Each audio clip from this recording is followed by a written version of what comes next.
இன்னொன்று இன்ட்ரெஸ்ட் பேமெண்ட்டை பற்றி வேற சொல்லியிருக்காங்க. குஜராத்தை கம்பேர் பண்ணியிருக்காங்க. குஜராத்தில் வெல்ஃபேர் ஸ்கீம்ஸ் ஒன்றும் கிடையாது. பெரிய அளவில் நம்மை மாதிரி மகளிர் உரிமை தொகை கொடுக்கிறோம், விடியல் பயணம் கொடுக்கிறோம், காலை உணவு திட்டம் கொடுக்கிறோம், அல்லது நம்முடைய அரசாங்க ஊழியர்களுக்கான ஓய்வூதிய திட்டங்களை நாம் வழங்குகிறோம், நம்முடைய புதுமை பெண் திட்டம் தந்திருக்கிறோம், தமிழ் புதல்வன் திட்டம் நம்முடைய குழந்தைகளுக்கு தந்திருக்கிறோம். இப்படிப்பட்ட நலத்திட்டங்களை அவர்கள் குஜராத்தில் செய்யவில்லை. இதையெல்லாம் தமிழ்நாடு அரசு நாம் செஞ்சுட்டு இருக்கோம். இந்த நலத்திட்டங்களை நாம் செய்வதன் காரணமாக நம்முடைய டெபிசிட் ஃபண்டிங் எப்போதுமே அது அதிகமாக இருக்கிறது. இந்த டெபிசிட் ஃபண்டிங்க்கு நீங்கள் அதிகமாக செலவழித்து விட்டீர்கள், நீங்கள் கேபெக்ஸில் நீங்கள் எதுவுமே செய்யவில்லை என்று அவர்கள் இங்கே குறிப்பிட்டு சொல்கிறார்கள். கேபிட்டல் எக்ஸ்பெண்டிச்சரை பற்றி நீங்கள் சொல்லுகிற போது நான் அவரிடத்தில் கேட்க விரும்புகிறேன். நீங்க தேர்தல் அறிக்கையில ஒரு செட் ஆஃப் வாக்குறுதிகள் எல்லாம் கொடுத்திருக்கீங்களே, அந்த வாக்குறுதியில் என்ன வாக்குறுதிகள் கொடுத்திருக்கீங்க? 6 சிலிண்டர் கொடுக்கிறோம்னு சொன்னீங்க, மகளிருக்கு உரிமை தொகை 2500 ரூபாய் கொடுக்கிறோம்னு சொன்னீங்க, அதுக்கப்புறம் வேலை வாய்ப்பு இல்லாதவர்களுக்கு உதவித்தொகை கொடுக்கிறோம்னு சொன்னீங்க, கூட்டுறவு கடனை தள்ளுபடி பண்றோம்னு சொன்னீங்க, மின்சாரம் 200 யூனிட் மின்சாரம் இலவசமாக தருகிறேன் என்று சொன்னீங்க.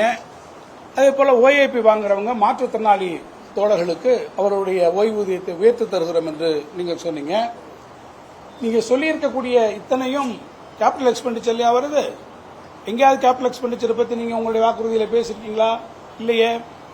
அவ்வளவு ஏன் இப்ப ஒரு பெரிய ஃபேன் ஃபாரோட ஆரம்பிச்சிருக்கீங்களே சிங்கப்பெண் திட்டம், அந்த சிங்கப்பெண் திட்டத்துக்கு நீங்கள் செலவழிக்கக்கூடிய செலவு கேபிட்டல் எக்ஸ்பெண்டிச்சர்லயா வருது?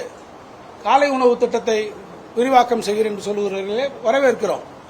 அப்படி நம்முடைய மாண்புமிகு முதலமைச்சர் அண்ணன் தளபதி அவர்கள் இருந்தபோது இந்தியாவிலே முதல் முறையாக கொண்டு வந்த திட்டம் காலை உணவு திட்டம். அந்த திட்டத்தை நாங்கள் விரிவாக்கம் செய்கிறோம் என்று சொல்லுகிறீர்கள். அப்படி அந்த திட்டத்திற்கான பணம் கேபிட்டல் எக்ஸ்பெண்டிச்சர்ல வரப்போகிறது. அது கேபிட்டல் எக்ஸ்பெண்டிச்சர்ல நீங்கள் என்ன செய்திருக்கிறீர்கள்?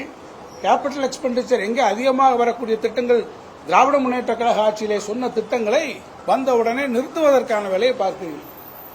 ஈசியாவில் இருக்கக்கூடிய எலிவேட்டட் ஹைவே வந்த உடனே அதை நிப்பாட்டுங்கட்டீங்க. பரந்தூர் ஏர்போர்ட் அதை நிப்பாட்டி வைங்கன்னு சொல்லிட்டீங்க.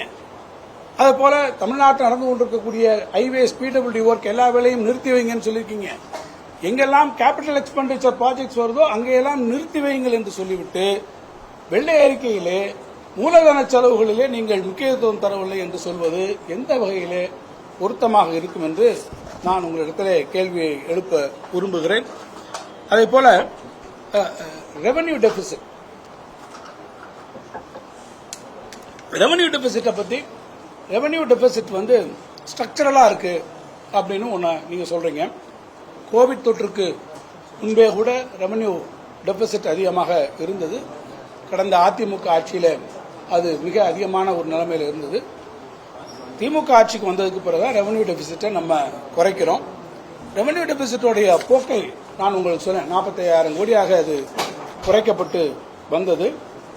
2020-21 62,325 கோடியா இருந்ததை நம்ம கழக ஆட்சி 21-22 நம்ம ஆரம்பிக்கும் போது 45,000 கோடியாக வந்தது.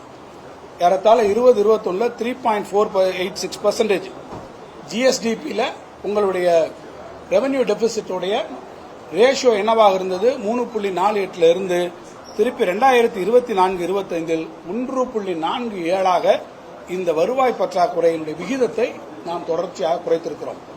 பிளே ஸ்டோர் மற்றும் ஆப் ஸ்டோரில் இருந்து பாலிமர் செயலியை QR கோடு மூலம் பதிவிறக்கம் செய்யுங்கள். செய்திகளை உடனுக்குடன் பெறுங்கள்.